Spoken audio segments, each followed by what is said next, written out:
Hey guys, welcome to week 5 of Judicial Process. It's hard to believe that we are pretty much halfway through the course.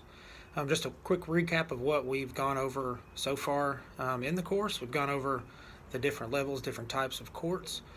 We've looked at juvenile justice and the juvenile court system.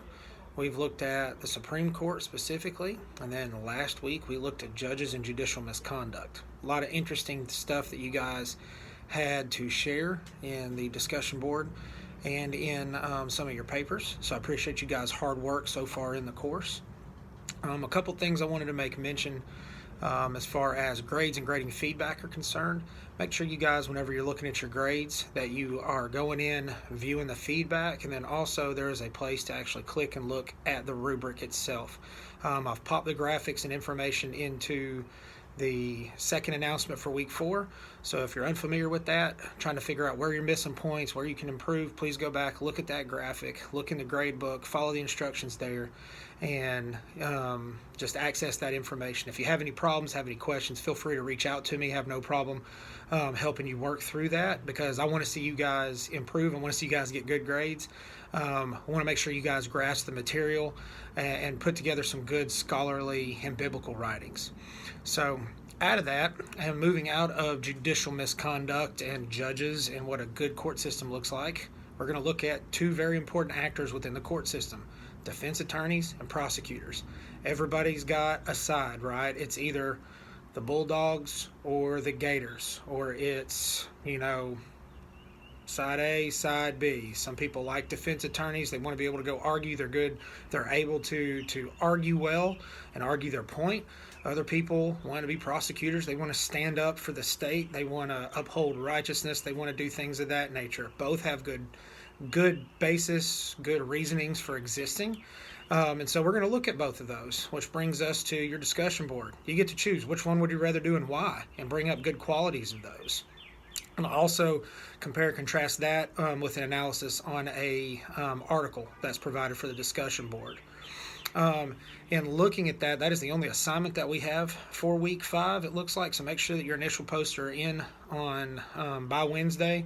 Make sure your replies are due by Sunday. Make sure that you look and you make sure that your initial post and your replies meet all the criteria in the grading rubric to maximize your points. Okay, make sure you're putting in good in-text citations to credit the sources that you use, and format everything. Again, look to the week 1 announcements for assistance with APA resources and how to do all those things. Just real quick, in looking at the biblical application of representation and intercession, if you look at it from a Bible standpoint, there is just a crazy amount of information, a crazy amount of illustration, depiction, and just illustration after illustration of representation and intercession on the behalf of another person, right? So when we look at this and we look at explaining faith, and you look at explaining how faith plays into, or our faith and following Christ plays into being a defense attorney or being a prosecutor, there's not a lot of questions as to how and why. The issue at hand is how many people of faith are actually working in these positions, and are they living out their faith, being honest, people of integrity, right, being responsible, and pretty much speaking the truth in love to their client, to other people they work with within the court and things of that nature. Are they playing dirty tactics? Are they doing things underhandedly? Are they just trying to get their person off for the charges that they have? Some of the instances that we can look at in the Bible, again, I've popped in the written announcement, but just to give them to you, where people stood in the gap to intercede with God on another's behalf. Abraham for Sodom and Lot in Genesis, Moses for Israel in Exodus, Samuel for Israel, Jeremiah for Israel, Amos for Israel. Again, looking at it on the prosecutor side or the state side, you have the governing authorities mentioned in Romans 13, i.e. police, prosecutors that represent God and the upholding of righteousness of God to the people by holding people responsible for acts that they've committed, right? And then most importantly, you have all of the different ways and different illustrations of Jesus interceding on behalf of people within the Bible and then interceding for us.